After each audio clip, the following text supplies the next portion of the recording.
The U.S. military is on the move amid ongoing tensions between the United States and Iran.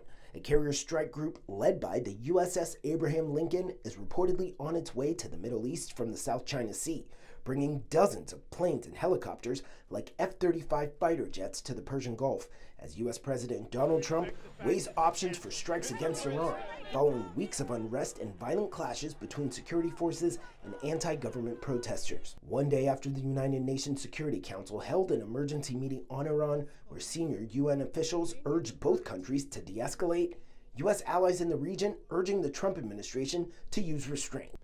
According to the New York Times, Israeli Prime Minister Benjamin Netanyahu spoke to Trump earlier this week and asked him to hold off on attacking Iran, while leaders of several Arab nations continued their diplomatic efforts with U.S. and Iranian officials.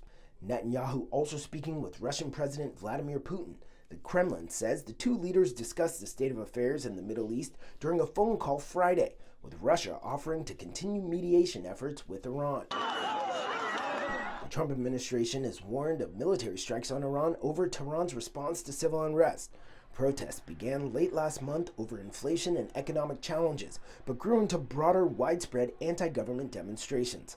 Last week, the government cut off telephone lines and internet access in the country in response to the opposition. On Friday, Iranian state TV reporting security forces have arrested 3,000 people who they say are members of terrorist groups. And as images of the aftermath slowly trickle in, this week Trump holding several meetings with his national security team, and senior administration officials repeating the warning that all options are on the table. Walter Moore, CGTN, Washington.